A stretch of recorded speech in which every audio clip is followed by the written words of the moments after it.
안녕하세요. 시니어 라이프 비즈니스를 연구하는 최학입니다. 오늘은 착한 유튜브 동영상을 만들어야 하는 세 가지 이유에 대해서 살펴보도록 하겠습니다. 유튜브는 어린 아이부터 고령층까지 인기를 끌고 있고요. 그 방대한 양과 특히 글로벌 콘텐츠 공유 플랫폼으로서의 잠재력이 무궁무진합니다. 따라서 오늘은 착한 유튜브 동영상을 만들어야 하는 세 가지 이유를 세대별 시간 점유율 그리고 옐로 저널리즘이라는 관점 그리고 선한돈의 관점에서 살펴보고요. 시니어 라이프 비즈니스에 미치는 시사점과 특히 사회적 기업과 비영리 단체 활동가에게 주는 재원에 대해서 살펴보도록 하겠습니다. 네, 그 유튜브의 그 요새 트렌드인데요. 시간으로 닐슨 데이터에 의하면 2018년 2월 기준으로 그 가입자가 2,200만 명.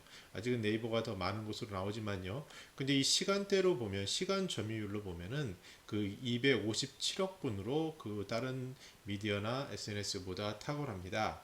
더 중요한 것은 연령별 사용된데요. 10대에서는 탁월이 높고요. 그리고 상대적으로 시간을 얼마나 여유 시간이 있느냐에 따라서 그 숫자들이 늘어나고 있어요. 그래서 특히 고령층에서도 점차 높아지는 이런 추세입니다. 그래서 이제 그 유튜브가 일단 대세라는 걸 말씀드릴 수 있고요. 두 번째 관점은요. 그 내용을 보면은 유튜브 안에 그 인기 동영상 이런 게 있거든요. 거기에 보면은 가끔 놀랄 때가 있어요. 뭐냐면 흥미 위주의 콘텐츠가 그 굉장히 팽배되어 있습니다. 그 언론학에서는요, 옐로 저널리즘이라는 용어가 있습니다. 그 과도하게 시선을 끌기 위해서 어떤 흥미 위주로 하는 것을 약간 그 표현하는 문구인데요. 그 지금 유튜버에서도 지금 비슷한 현상이 일어나고 있습니다. 너무 과도한 그 자극적인 것들이 많이 상대적으로 많이 팽배하고요. 특히 뭐 가짜 뉴스 같은 부분에 대해서도 시니어들이 관심을 보이는 부분도 있는 것 같습니다. 근데 중요한 것은 이 유튜브에서 동영상이 가지는 이 시간 점유에 대한 건데요. 사람들의 삶 속에서 점점 시간을 점유하는 모델이 되고 있고요. 그리고 이것이 당연히 이 우리나라 국내에만 멈추는 것이 아니라 글로벌까지 유통될 수 있는 플랫폼을 가지고 있다는 거죠. 그래서 전에 우리 싸이나 그 방탄소년단의 그 효과에서도 많이 볼 수 있습니다. 그래서 지금 이러한 흥미 위주의 콘텐츠에 새로운 돌파하고 착한 동영상도 필요하지 않을까라는 게 생각입니다. 그리고 세 번째는요. 돈의 흐름에서 선한 돈이 흘러야 돼요. 이 유튜브가 무서운 것은요. 그 시청자들이 보는 것을 컨텐츠를 생산하면 그것을 시청자가 보고요. 그 시청자들이 본 돈을 광고주가 맞춤형으로 그 제공을 하게 돼서 그 돈이 이 플랫폼 안에서 컨텐츠를 만드는 사람들에게 돌아가는 시스템이 굉장히 정교하고 글로벌 수준에서 이루어진다는 겁니다. 따라서 그 생각하는 수익이 적다고 생각할 수 있겠지만 이것은 비즈니스 관점에서 봤을 때 시간을 점유하는 만큼 거기에 대해서 정해진 아주 뭐 객관적인 돈으로 선순환이 되기 때문에 특히 이제 비즈니스에 관심 있는 사람들은 여기에 옛날부터 뛰어들었겠죠. 저 같은 경우만 해도 컨셉은 알았지만 실제로 한 지는 몇 주, 뭐 1, 2주밖에 안 됐지만요. 그런데 이런 경우에 우리들이 관심 있게 봐야 되는 것은 이 속에서 돈이 흐르고 있다는 거예요. 그래서 이왕이면 선한 돈이 흐를 수 있으면 좋겠다라는 거고요. 그 돈이 흐르는 그 가장 중요한 원칙은 그 평균 시간입니다. 그래서 유튜브를 보는 시간에 비례한다는 겁니다. 그래서 이런 부분에 대해서도 신경을 써야 되죠. 그러면 이런 것이 시니어 라이프 비즈니스에 미치는 건 뭡니까? 그 시니어들은요, 상대적으로 퇴직하거나 은퇴하게 되면 상대적으로 시간 자원이 더 늘게 됩니다. 그래서 통계청 자료에 의하면 65세 이상인 경우에 하루에 7시간 16분 정도의 여유 시간이 생겨요. 필수적으로 해야 되는 잠자고 이동하는 이런 시간 빼고요. 그런데 7시간 16분 중에서 52% 정도를 TV 시청해 보고 있습니다. 그럼 이런 질문이 생기죠. 자, 이런 미디어 콘텐츠가 TV인데 TV랑 유튜브랑 한번 비교를 해볼까요? 어린 자녀들 경우에 어떤 미디어 행태를 보입니까?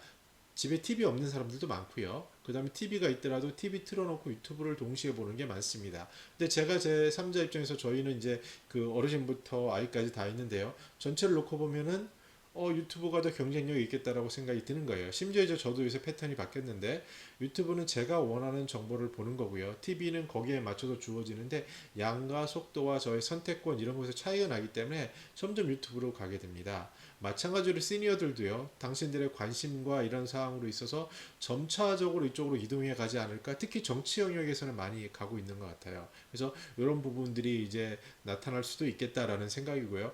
그 다음에 더 중요한 것은요, 시니어들은 그 삶을 기록하고 싶은 니즈가 있습니다. 그래서 인생 자서전이라든지 자기의 삶을 누구와 얘기하고 싶다든지 그 특히 이제 외로움 속에서 이것을 어떻게 긍정적으로 승화시킬까에 대한 고민을 하게 되는데요.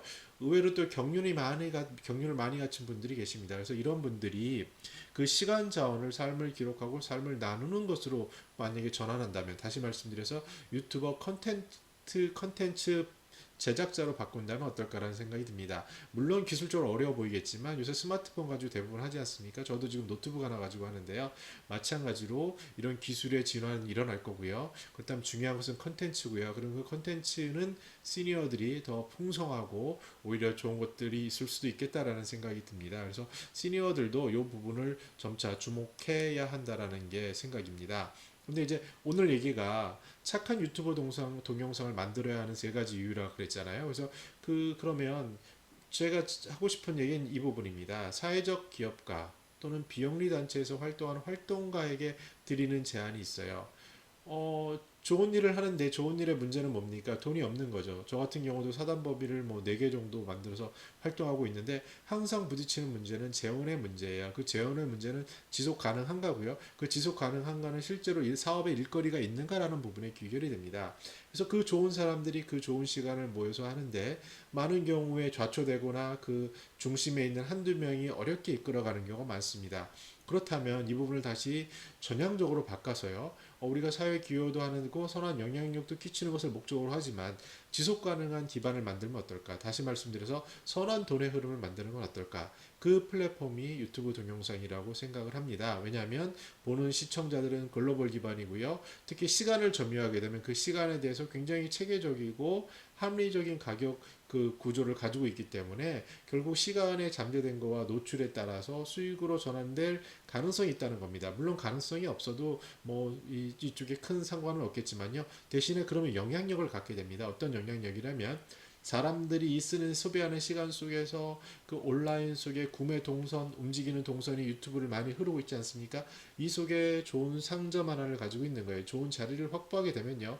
어느 순간 이런 니즈가 있는 시대의 변화에 따라 오게 됐을 때 거기서 꽃을 피울 수 있게 되고요. 중요한 것은 그러면 좋은 사람들이 모이는 협력 플랫폼도 가능할 수 있다는 얘기입니다. 그래서 지금 2019년 혹시 늦었다고 생각할 수는 있겠지만 시간적 여유를 조금 더 할당해서 아주 간단하지만 중요할 수 있는 그 선한 영향력을 만드는 좋은 착한 유튜브 컨텐츠를 만드는 일에 우리가 관심을 가져야겠다. 특히 사회적 기업과 비영리 단체에서는 작은 시간이라도 할애하는 것이 중요하겠다라는 생각을 합니다. 네, 시니어 라이프 비즈니스 이야기에서는요. 이러한 시니어 라이프 이슈라든지 시니어 비즈니스 인사이트라든지 현장에서 일하는 컨설팅이라든지 이런 부분을 다루고 있습니다. 여러분의 구독하기가 큰 힘이 됩니다. 감사합니다.